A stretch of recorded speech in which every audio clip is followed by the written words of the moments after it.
anybody who has X can follow me on, or let's connect on Telegram, X, whatever. And anytime you guys want, we can interact and connect, basically create a connection. I've been studying Bitcoins for some years. I'm a Bitcoin passionate before all, and I also work in the Bitcoin sector, in the Bitcoin industry, from a couple of months right now.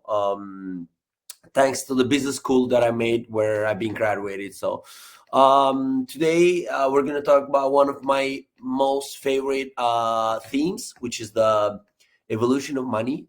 Let me just share my screen just in order to have a very simple reference. Okay. I think you can see my screen right now. Okay, perfect. So actually, my purpose of today is to not to make a lesson where I am the only one who's about to talk. So in case anybody of you guys want to stop me and want to ask me questions or want to add something about money, about the evolution of money, the history about money, just feel free to raise your hand, and I'm gonna give you your word right away. Just be sure that I'm gonna be more happy if you guys are gonna be the one who are gonna talk more, so more than me. So I know Destiny and Dan now they're gonna be like, okay, but I mean, we asked you to talk, but it's not a problem, guys. I mean, anytime you guys want to talk, not a problem. So let's start actually this discussion about the thing is that, I mean, what is money at the end of the day? You probably learned about money in the previous, actually had at least an idea about what is money in the previous chapters. Now let's talk about the history, right? Because in a lot of things, actually, if you go deep throughout the history, throughout the years, the centuries, you're gonna understand why actually something has been created on that way, why actually something has been changed on that way, and why something today is in a way that maybe has been changed or maybe has just not been changed. So one very important thing that I want to express to you that you should remember, in my opinion, is the most important thing that you should remember, in my opinion, from today's class is that money is not an artificial thing, guys. Money is a natural thing. As water, as philosophy, as love, as rain, as sun, whatever. Money is a natural thing. What do I mean as a natural thing? Let's start with an example. In this call, I'm seeing that we are 13 people. Okay, let's imagine that we all 13 are a society, right?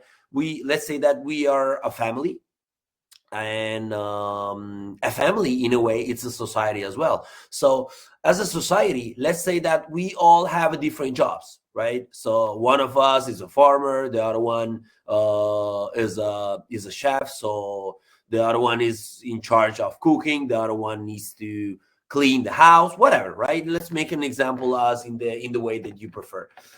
In this case, if the society would be composed by only 13 of ours, we wouldn't need any money, as you guys know, as you guys mean the money, because we all would be solving our problems with favors. Because favor, it would be on that case, on that scenario, it would be our money. So let's say that, for example, Destiny cleaned the house today, okay, and he needs we are in a society. Destiny is the one who cleans, and Daniel is the one who, for example, he go out and he has the the role of hunting and get some animal house, okay. But and my job is to maybe I don't know, do drinks, for example, okay. So we can do basically we can favors to Destiny, and then you can hear me, right? Because I've had a block. Yeah, we can hear you, but we can't see you. Okay, perfect. Oh, perfect. But we Yeah. can't see you. We can't see you. Sorry. Yeah, I didn't open the video in order to facilitate not lose any connection. Oh.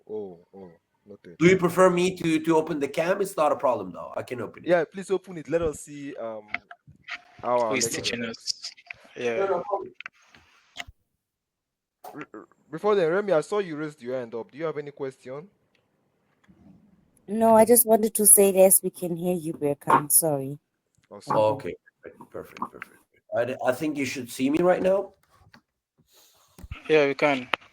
All right, perfect. So I was saying that the money is a natural thing, and in a society that will be composed only by 13 of hours, for example, we wouldn't need any money, right? I mean, we can do favors. I mean, I can do a favor to Remy. She can do another favor to me. I mean, I can do a favor to Destiny, and we can all solve our all problems with favors, which is actually the same thing that we can do with, for example, with friends, right? With a friend, with a close friend, in most of the cases, you wouldn't need any money. I mean, if a friend of yours, for example, he pays for the dinner, you're gonna pay for him the cocktails or whatever, right? And then you can basically, you don't need a money for do everything that you know. But as the society grows, we're gonna start to have some problems.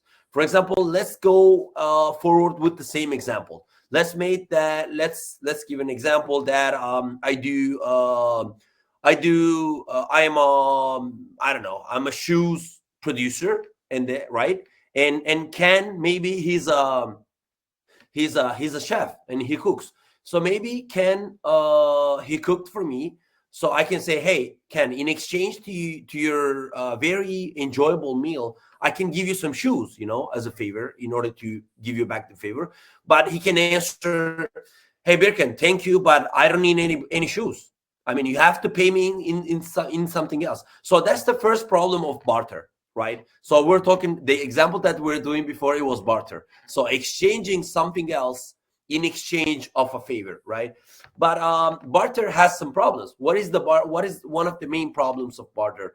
The barter has the main problem, which is called the problem of coincidence. So as the same example that I've given you right now, Ken, in this case, he wouldn't want any shoes, for example, right? So that's the problem of barter. So as I said, as the society grows, people understood that they needed to create another form of exchangeable tool, right? And this tool actually ended up to be something that had an intrinsic value, okay? And this intrinsic value ended up to be at first at something that you can touch, right? Something tangible. What is one of those? Actually, this time graphic, it shows you a pretty clear scheme. People started to use something that you can touch, something that you can see as a medium exchange. So let's go forward with the same example between me and Ken. Ken cooked something for me. I can give him back some shoes, but he doesn't want any shoes. But rather than some shoes, I can give him back some coins, okay, some metal coins. Let's say, for example, this is a metal coin, okay? So I use this metal coin to give it to Ken. Ken, that maybe Destiny, he has a grocery store.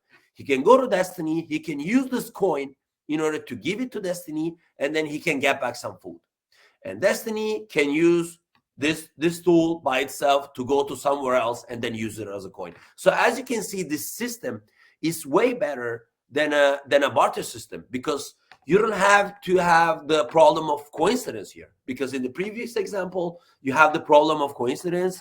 He wants some other things. I want to give him some shoes, but he doesn't want any, right? But with coins, with metal coins such as this one, which can be in throughout the history, as you can see in the following page, it can be gold, it can be silver, it can be copper, it can be whatever kind of metal coins, it can be actually whatever kind of physical thing.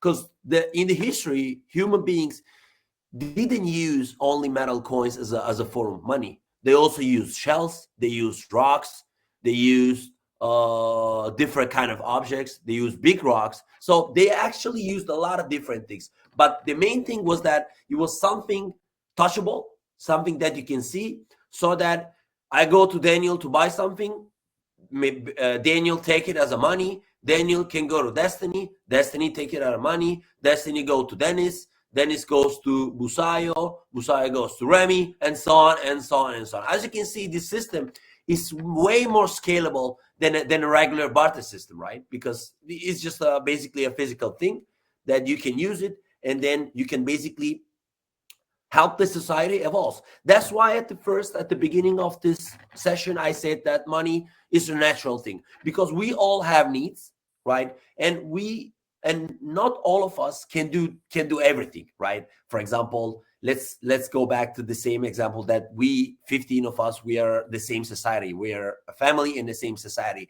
Not everybody can do everything, right? For example, I cannot do in the same time cooking and laundry and I don't know, grocery store and farmer. I cannot do everything. So everybody needs to specialize on something.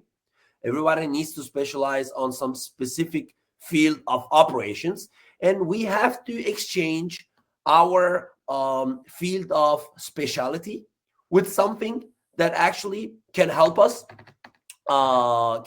facilitate to do the trades, right? Everything so clear so far? Do everybody has some questions so far? Okay, no problem. In case somebody has a question, don't worry to again raise a hand and then stop me and then ask for some questions.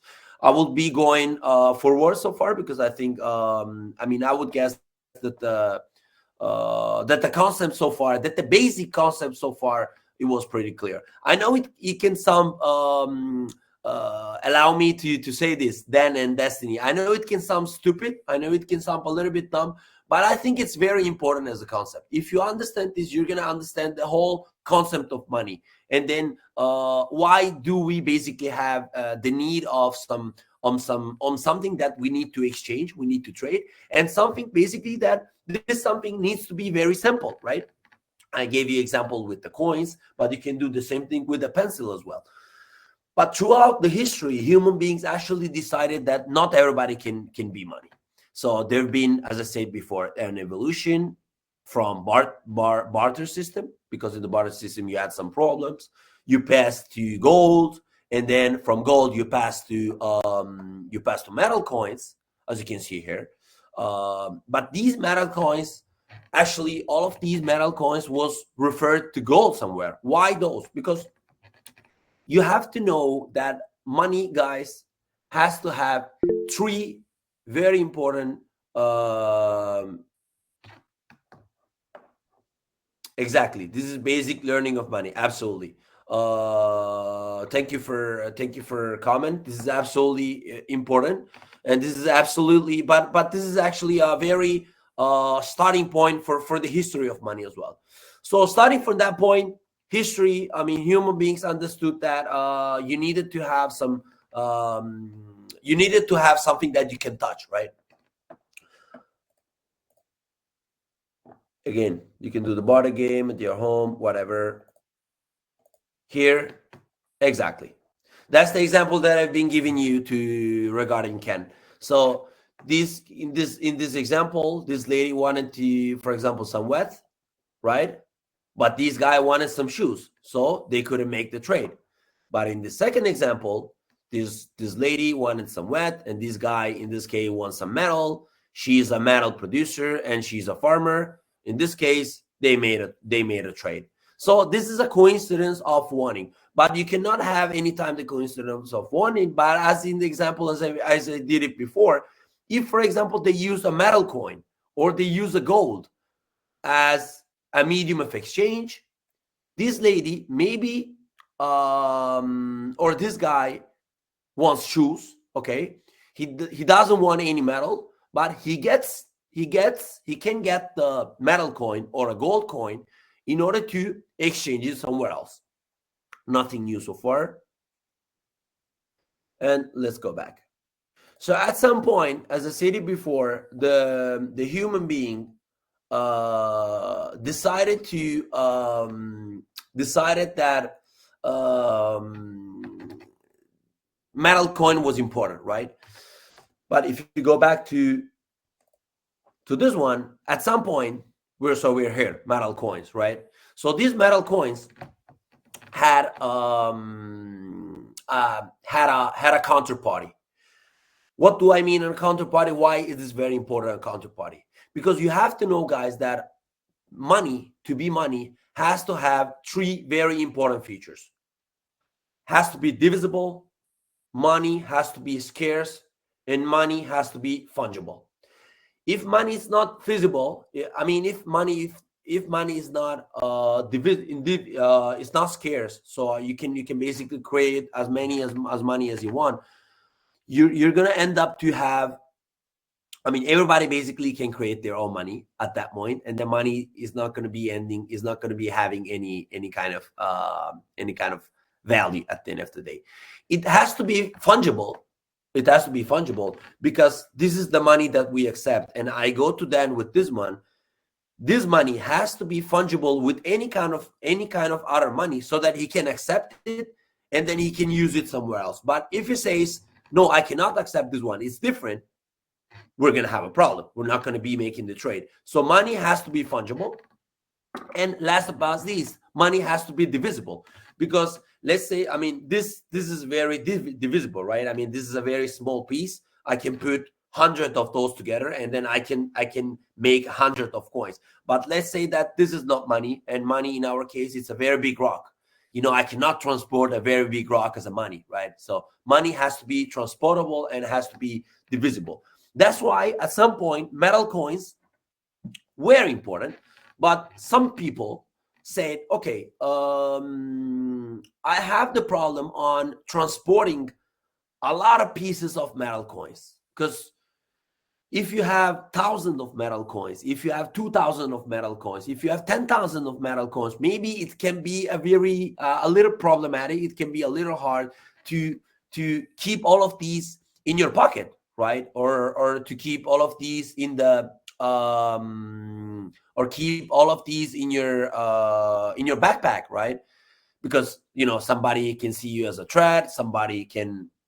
They can basically rape you, and they can steal the money from you. They can steal the coins. So at some point of the history, some institutions or some people or some group of people, they said, you know what, Birkan, you have 1,000 of coins, right? And let's say that, I guess you're in Nigeria, right, Dan? Can you confirm me? You're in Nigeria? Where's the country you guys are from now? It's from Nigeria.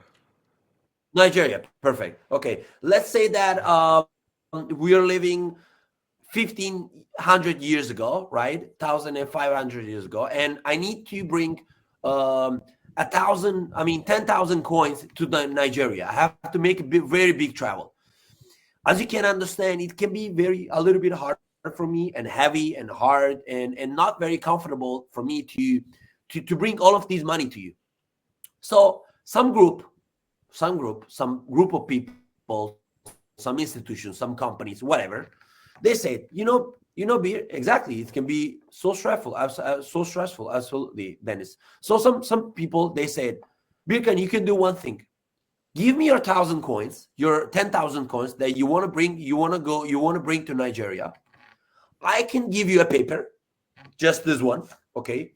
Let's imagine that this institution gives me this paper. In this paper, he writes, I'm just going to write it right now. He writes 10,000 coins, okay? He literally writes 10,000 coins. So I give him the 10,000 coins. He gets the 10,000 coins as a deposit, and he gives me this paper. So I only have this paper. So as you can understand, as you can actually agree and confirm, it's going to be very comfortable for me and way easier for me to go to Nigeria to you guys with this one rather than 10,000 coins, right? So I go to Nigeria, I go to Destiny or Dan, that they have this kind of service as well. I give them this paper, and then they give me back this 10,000 coins. This is why paper money have been created, right?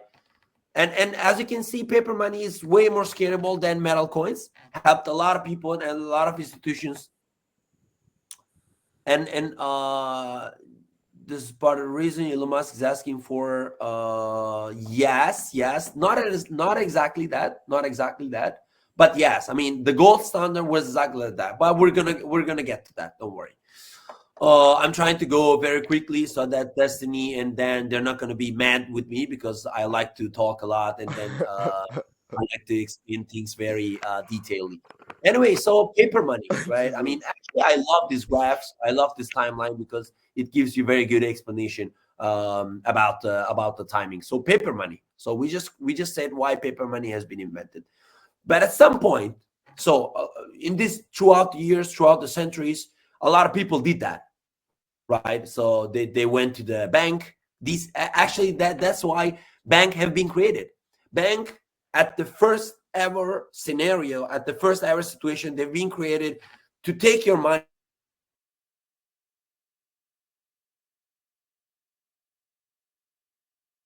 right? Where in the paper money, basically there was the indication about how many money you've been deposited. And then rather than having the problem, because as you can understand, I gave you the example of 10,000 county, but just imagine to have an amount of money that it covers the full space of a big factory, or it covers a full space of a big house. As you can understand, it can be very stressful because Destiny or Daniel, whatever, bad intention people with a bad behavior, they can come to my house and then they want to maybe steal the money, right? So for me, it's way more secure and it's way more safe to have this one rather than have an amount of, an incredible amount of gold or coins, right? So a lot of people did that throughout the histories, throughout the centuries. But at some point, banks and institutions, they decided to do not a very ethic thing. So they basically decided to generate and to produce more papers than how much money the people they deposit. And this is guy called whatever it's called, the fiat money. Okay, so anytime you're gonna hear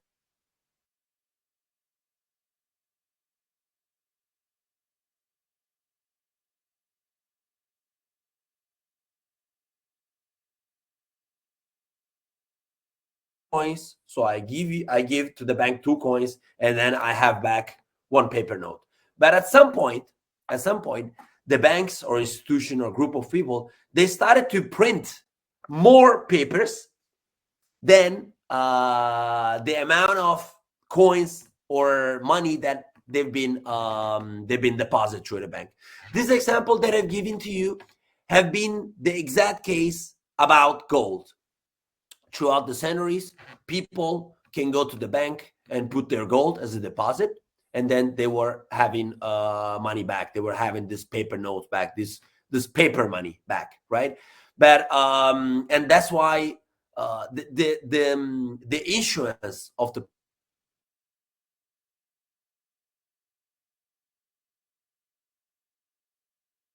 called printing money, because they were basically printing some money. They were actually printing some money with a printing machine, because it's just paper at the end of the day. And they were writing $5. They were writing 10 Nigerian dollar. They were writing 20 whatever pounds, dollar, euros, right? It was just basically some paper print with some mark on it, nothing else. But at some point, the banks and the institutions, they started to do a not very ethical thing. They started to print more papers than the amount of the coins and the amount of the paper that they had backs. They had back. So they started to basically inflate the system about having, in this way, the system had way more printed money than regular ones. And this is the so-called Bretton Woods system. So in this graph, you're going to see, I'm pointing with my mouse. From 1945 up to 1971, you had the Bretton Woods systems. What was the Bretton Woods system? The Bretton Woods system was a system where basically you can go to the bank, you can deposit your gold, right? And you can have back your dollar. But already in this period, the banks have already started to print out way more money than the one that had back, the one that at the first place that had a deposit, right? And that's why actually so they started to have the fiat money, this so-called, because the fiat money is something that it has not something an exchange of value, right? So money have evolved, obviously, with a lot of money that have been printed out. A lot of companies have been created. Technology advanced a lot. There's no doubt that with a lot of money, the society advanced a lot. There's no doubt about that.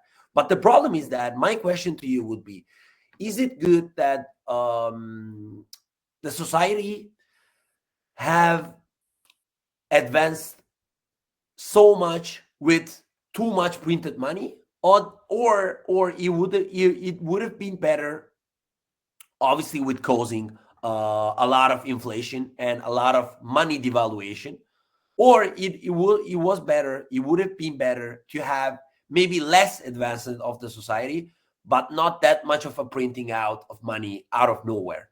Because printing money out of nowhere, guys, is going to create some other problems. What are the other problems that are going to create? Well, if the dollar has this much of a power, is because some other currency in the world, for example, the Nigerian currency or the Turkish currency or the Argentinian currency or the Venezuelan currency, they have to have very few power, okay?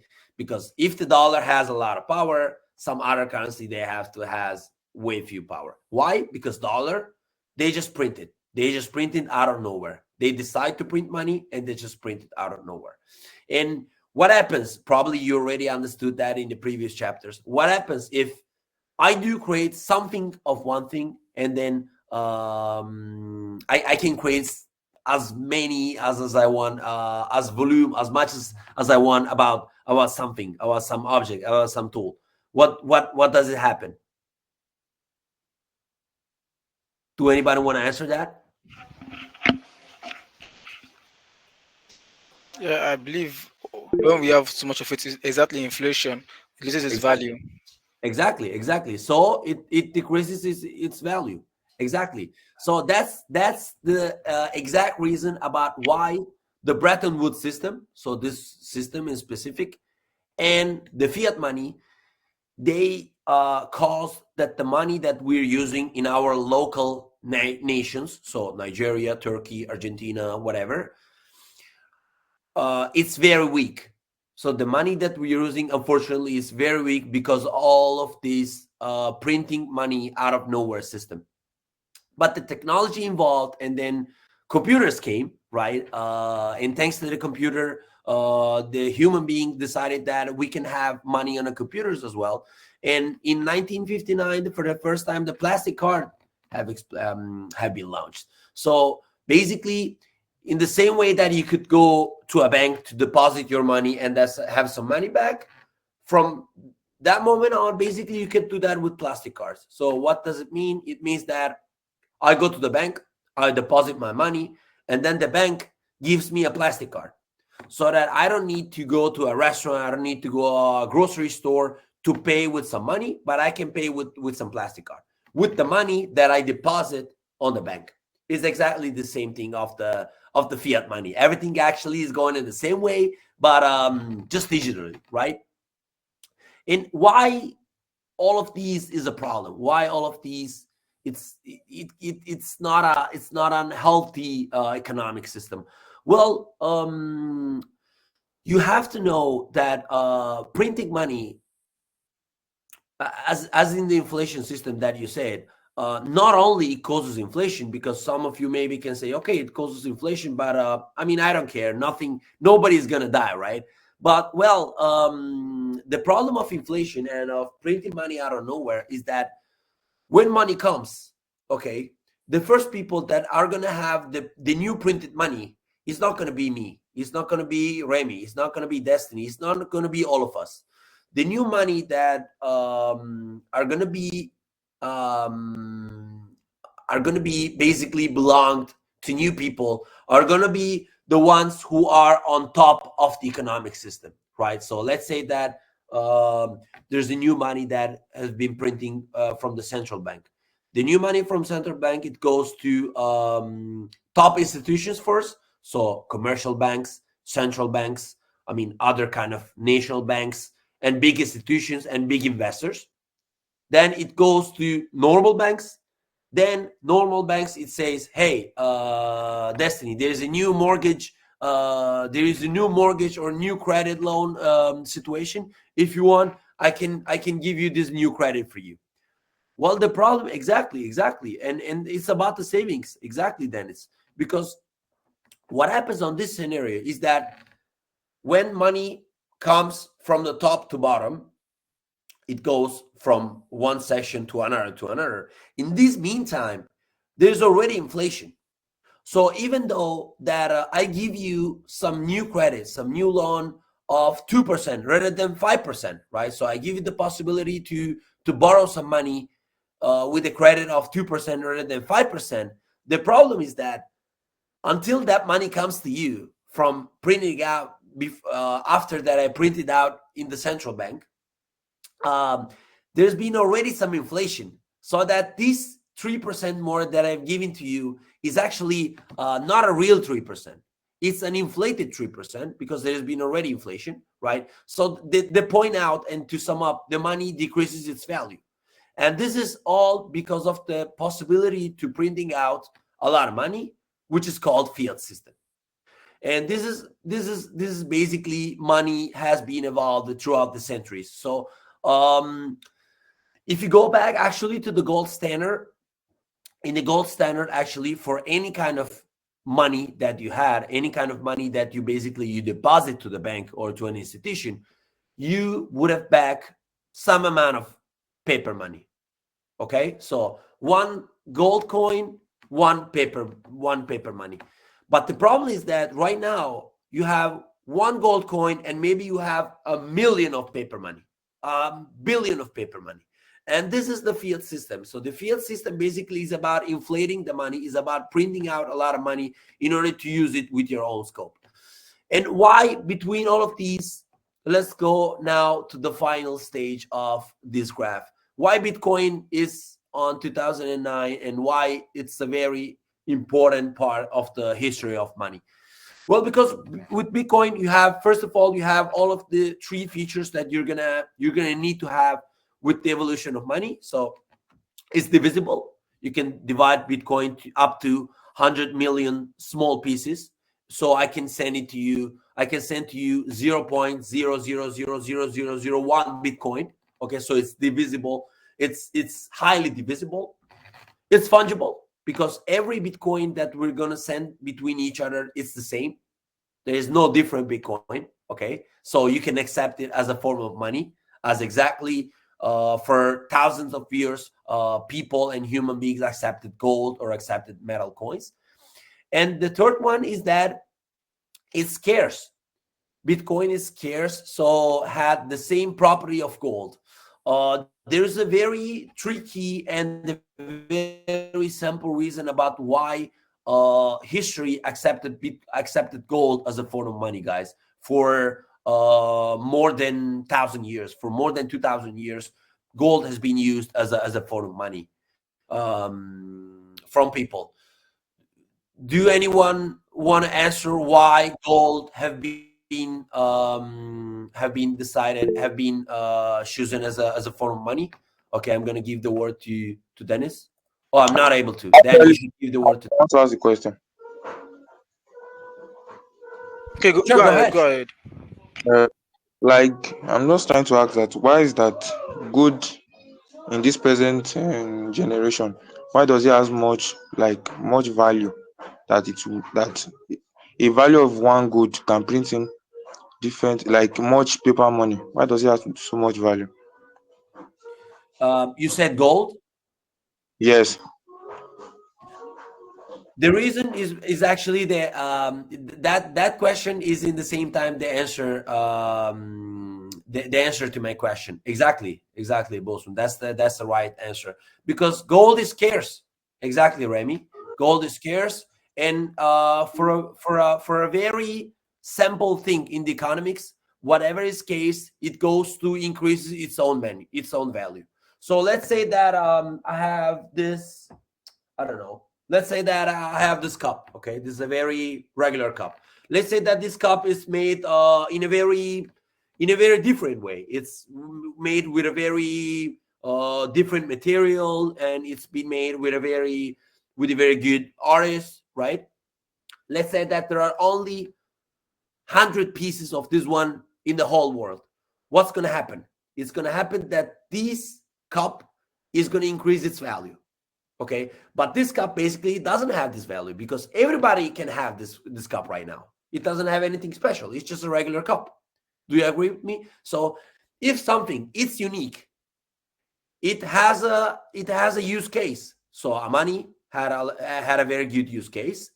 Automatically, if it's also scarce, the value of itself is going to be increased. So I don't know, Dennis, if I answered your question, but the reason about why gold has a lot of value right now is because from 5,000, from 10,000 years, the gold has been scarce, and a lot of people have been using that. So since you're not able to print new gold, since you're not able to mine a lot of new gold always stays scarce.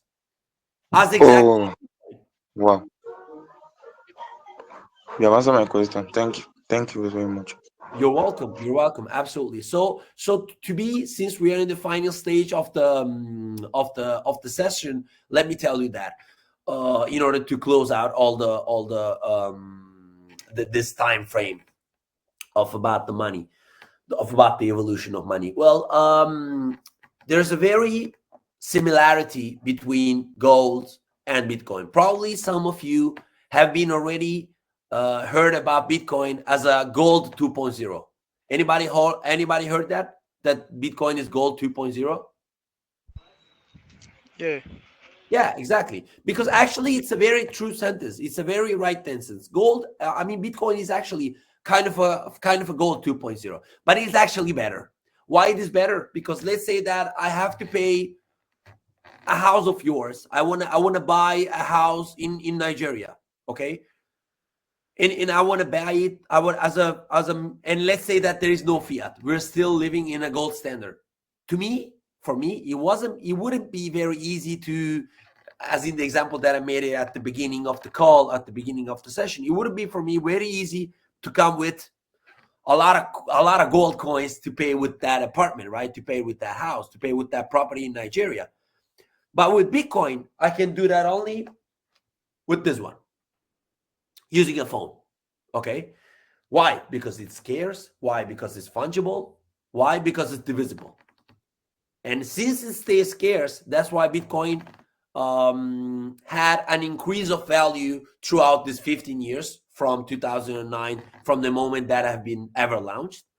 And the game theory, which is another thing that you're gonna understand, you're gonna study in the next chapters. It probably, if the game theory and the scarcity of money is actually a thing, and I'm not wrong about that. Not only me, all of the economists, as this guy, for example, Rothbard, he's been a very famous economist as well, which is about marginalism. If anybody of you wants to go deep about this kind of concept, it can they can check. Let me actually show you.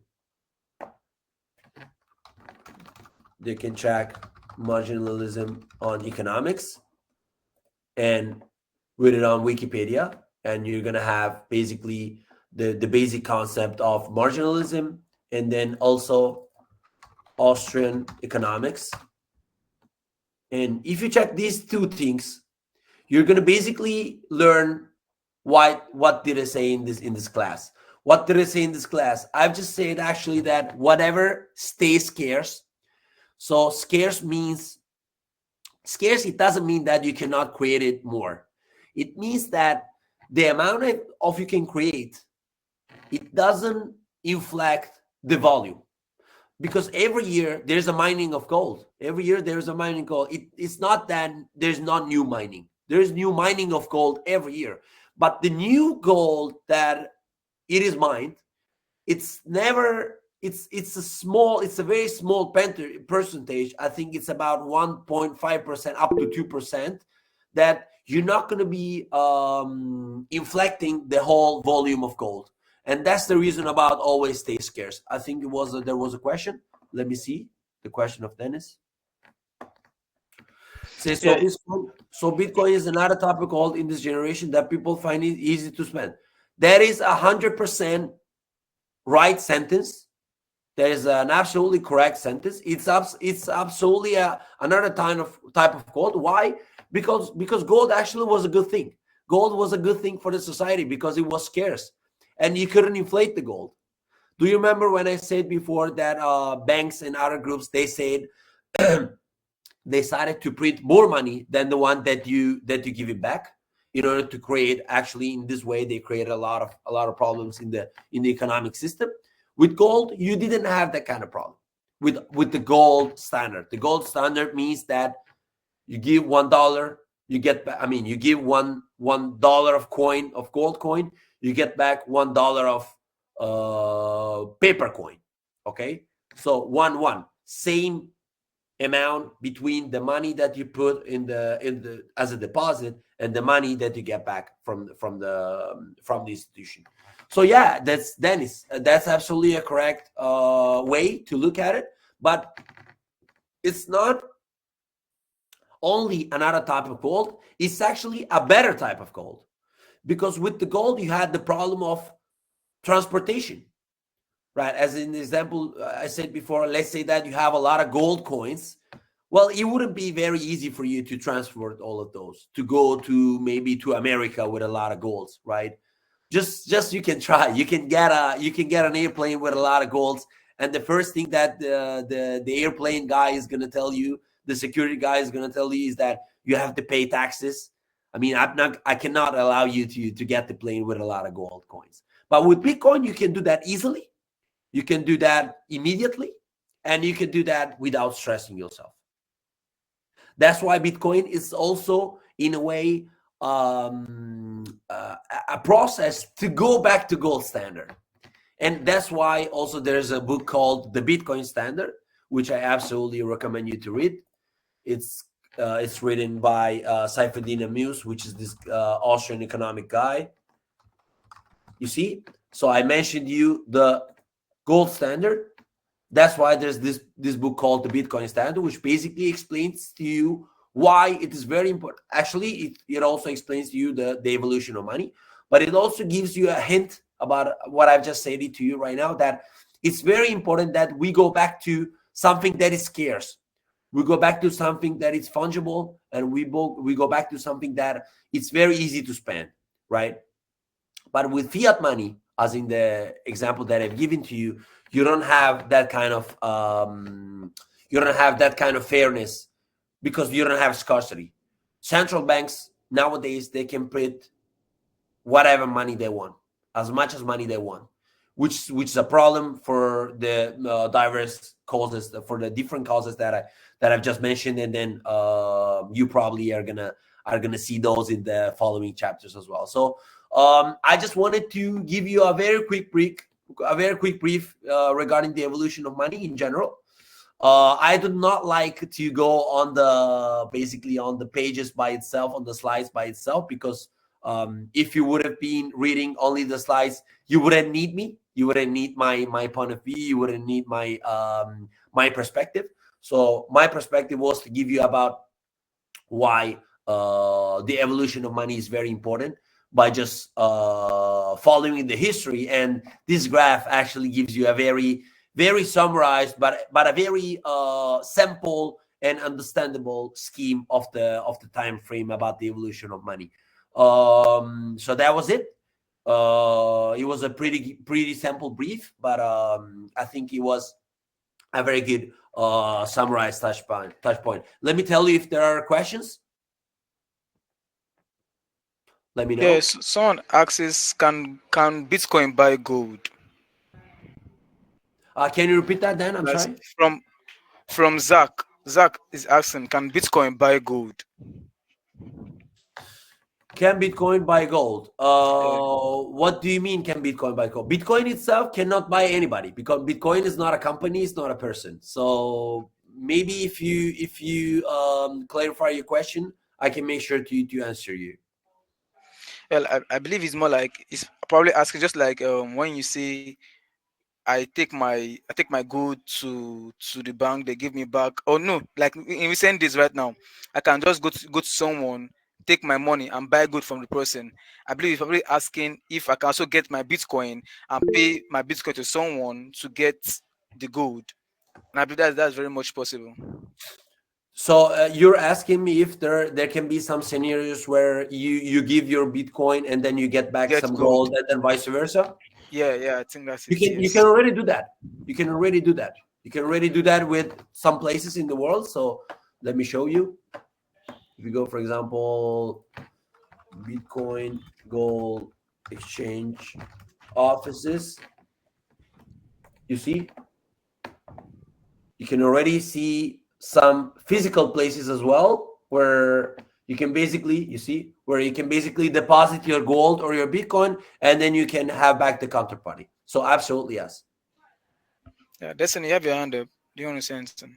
No, I wanted to say maybe Zach can try to verify in what he asks, because maybe he's coming from different touch points. So maybe you can give him permission, maybe instruct, let him come up to speak. Yeah, Zach, if you can speak. If you're not clear with the answer I'll give you now, you can come up and let us know what aspects are you asking from.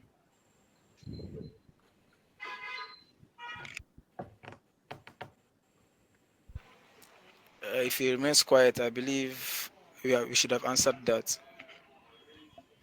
In case you want to keep going, which is not a problem for me, I do Yeah, have time. You should recommend another link, I guess, because this link is going to expire. Or if we're going to close the meeting in 5 minutes, I'm just going to follow the rules. Destiny and Daniels, you're the bosses.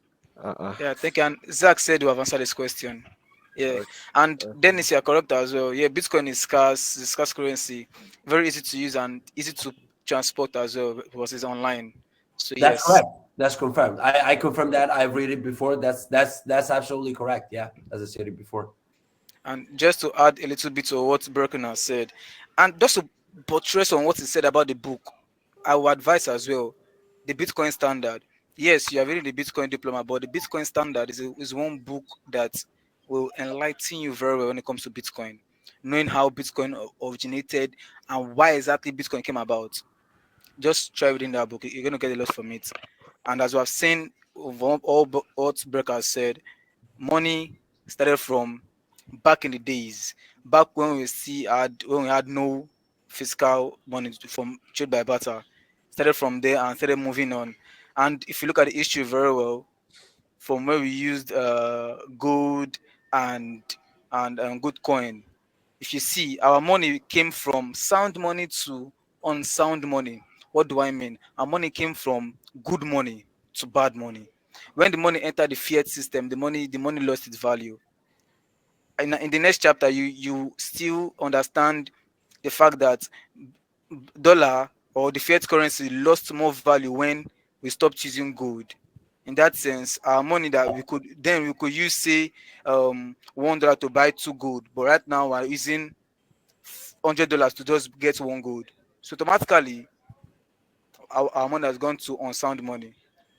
Just Exactly. to The thing, add a the thing bit. is that I'm sorry to interrupt you. Then the thing is that this class is supposed to be made in two diverse days. So today and Wednesday. Today we're just giving you a very general point of view about the evolution of money, right? But Yes, on yes. Wednesday, whether it's going to be me or any other person, it can basically go deeper and then explain to you Yes. why, for example, this system, why there was a gold standard, and a gold standard basically generated dollar, and depending on each dollar, they've been generating pounds, German, French, and diverse money. But that was a very general perspective about money. And in the second part, obviously, you're gonna have more deep information. So yeah, any other question so far? I think we have 2 minutes, and some other time, if you still have questions, we are here to answer them.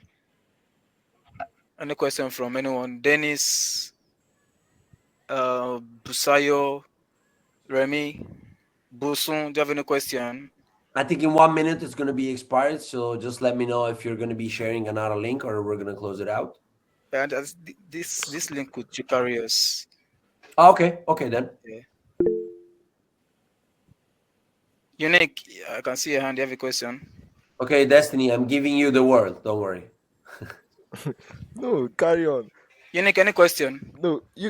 No, we all should carry on because the more people Yeah, are asking questions, it's very, very interesting and interactive. Please do ask question, guys. Exactly. Sure. I'm here to answer you all. So Please, can I?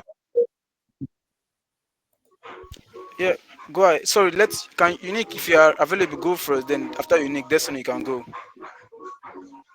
Sorry, Dennis. Unique, can we hear you? question to ask. So now you understand if say we can add go to the and to the Nigeria currency, So is this still going to have a big value like before again? please, can you repeat Yeah. yourself? I'm not sure we heard you correctly. Please Okay, repeat yourself. let me repeat what he said. He said if what if we had gold, or if the Nigerian naira is backed with gold, does it mean that the value of the currency would increase in value?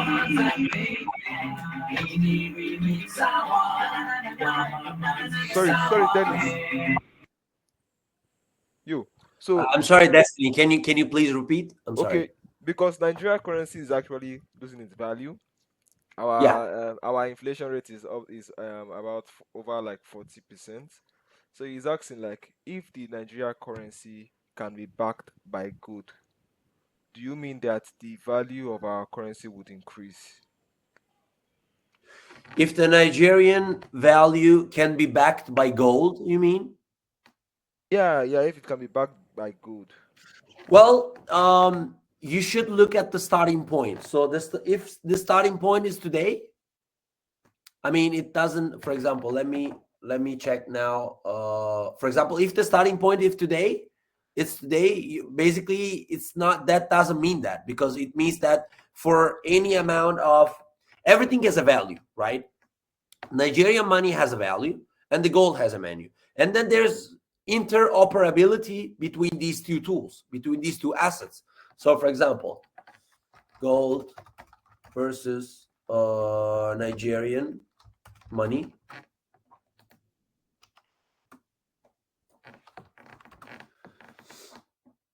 So today that's the rate. So I think that's an ounce of gold. So for 1 ounce of gold, you have all of these value of the Nigerian money, right? So that means that if you back gold with Nigerian money, that means that you have to deposit 1 ounce of gold to have back this amount of Nigerian money. Okay, so that doesn't mean that it's going to increase the value.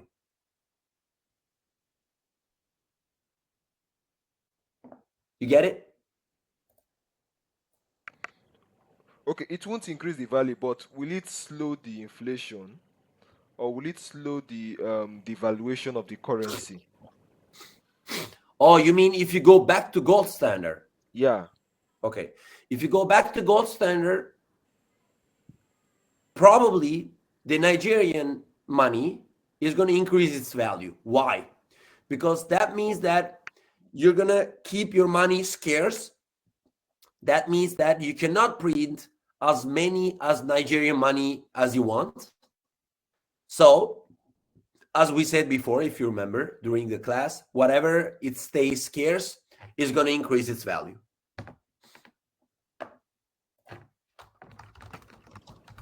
Okay, then Unique, does that answer your question? You see, that's the gold chart Yeah, throughout the yeah. history. So Okay. if something stays scarce, it's going to increase its value. Okay. Thank you. Dennis Chinedu, you have a question?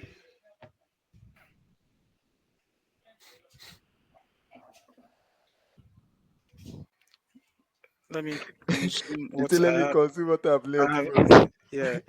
Sure. Chinedu, Ezekiel, anyone from you? Okay, Remy, go ahead. Hi, thank you.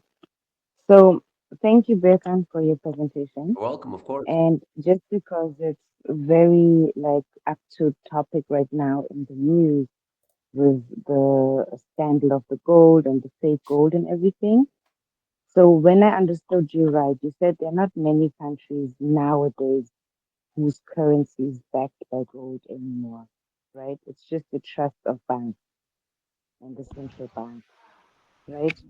But now that we find out that there's a lot of like fake gold around, what does that generally mean for our currencies, right? I know we know that inflation will come and happen anyway, sooner or later. But what does this mean now in the current times for fiat money?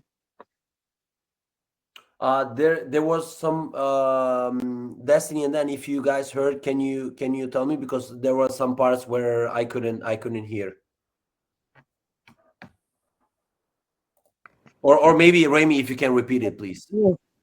Okay. So for me, I because your wonder your if voice you have I mean your volume is very low. Do you have the possibility to turn it up? can you hear me better now? Yeah, it's better. Better. It's better. Yeah. It's Yeah, better. better. Okay, sorry, my headphones maybe. I Yeah. am wondering with the whole fake gold in the banks right now, what that means for our currencies now, The for the fake fiat. gold. You're talking about the fake Yes, gold? yes, because Okay. that might increase the whole fiat money right now, right? Exactly. That's another problem of that's another problem of something that you have to confirm. An asset and money that you have to confirm whether it's valid or it's not. In the Bitcoin, you don't have that problem, because if you're gonna have if I mean as in the next chapters, as you're gonna learn in the following chapters, Bitcoin, it's structured that any Bitcoin that you're using, it's you have the possibility to know that it's real, You can it's verify. authentic, and it's 100% verified and confirmed. True. But if I give you the gold, you also have the problem to verify that gold, because maybe I'm a bad person and I'm giving you a fake gold. So obviously, if a central bank or a government have some fake golds, okay, they can obviously print more money with some fake gold, because you have to print more money for every gold that you have. Okay, they can obviously cause inflation, because you're basically creating more money, but you don't have the same amount of gold, because the amount of gold that you have is not real, it's fake. So you would be causing inflation. Do you agree? Okay, Remy, does that answer your question, Remy? Remy. But I'm wondering if Remy had the answer, because Yeah, if she's not, let her repeat. Yeah, Remy, if you don't have No, the no, no, I answer, did. No, I please. did agree. And I think as we continue, we'll understand more of it. So thank you for taking your time. Of course, of course, of course. yeah. So Dennis, do you have any question? Yes, I have. Can you guys hear me? Yeah. Yeah, loud and clear. Yeah. Um, I'm so sorry for taking much of our time. Go problem. Yeah, Go no go issues, problem. bro. Go ahead. Can you hear me? Yeah, we I can can hear hear you. you. Yeah, I can hear you.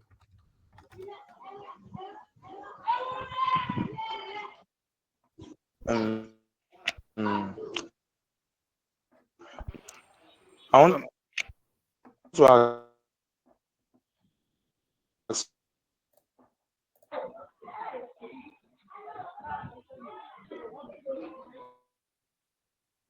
Sorry if you are speaking, we're not hearing you, Dennis.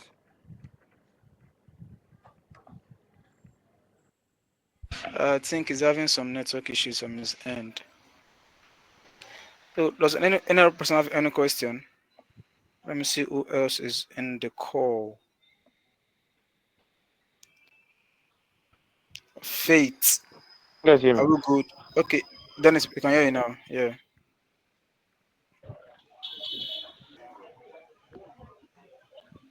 Okay. Ken, I believe, are you good? If you have any question, you can come up.